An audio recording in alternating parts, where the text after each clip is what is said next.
అక్రమ అరెస్టులతో టీడీపీ ప్రభుత్వం వైసీపీ నాయకులపై కక్ష సాధిస్తుందని మాజీ మంత్రి పేర్ని నాని అన్నారు.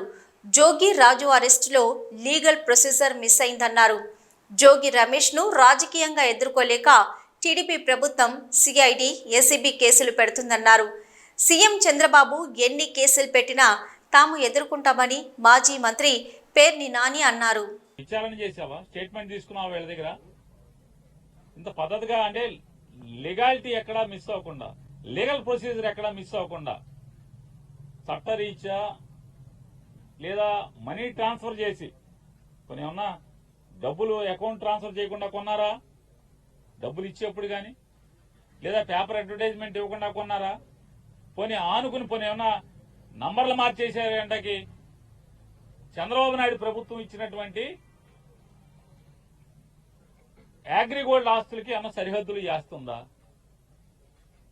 అసలు సంబంధం లేదు. అగ్రిగోల్డ్ ఆస్తులకి జోగి రమేష్ గారు వాళ్ళు కొనుక్కున్న ఆస్తికి అసలు సంబంధమే లేదు కదా.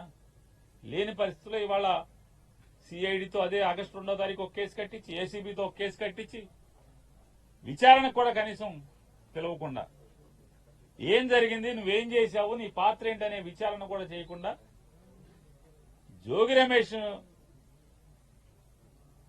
గట్టిగా మాట్లాడాడు, గట్టిగా తిరగబడ్డాడు.